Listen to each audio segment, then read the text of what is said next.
สบายดีพี่น้องป้องปายทุกท่านทุกคนครับมากินข้าวน้ำกันนี่นะต้มปลาคอใส่ปลาเค็งขมเบ้ยตำบักหุ่งส้มผักหัวหมูย่างว้ายแซ่บทะลุฟ้าเอิ้นเทวดามากินนำคือเก่าคือเดิมมันข้าวกำก็มีน้องของหวานกล้วยบัวซี่ก็มีเฮ้ยคักขนาดทุกคนมา ขอบคุณพี่น้องเข้ามาเบิ่งมาแย่งครับมีแรงเชียร์แรงใจให้คอมเมนต์ติชมได้เด้อพี่น้องนี่ติละต้มปลาคอใหญ่เฮาใส่ผักเป็นขมพุดโตพู้นแหล้วหูออกจะหยอกพู้นแหล้วตำบักหุ่งเฮาเว้ามาก็น้ำลายสอน้ำลายไหลยั่วๆเลยสมพักทุกคนชิมมันกันน่ะสมพักนี่อืมกัดกับบักพริกจักบาทเด้อเนาะมันจักหน้อยกันน่ะพริกหน่วยใส่ยับ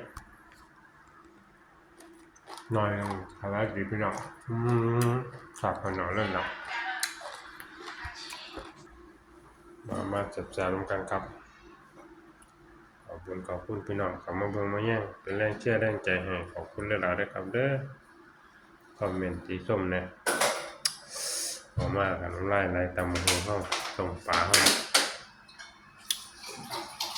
มันมีคำบรรยายเลย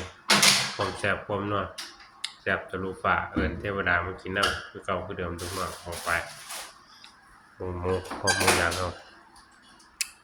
ใส่กับตำบักหุ่งแซ่บไปเด้อเอาวางจองไว้แล้ว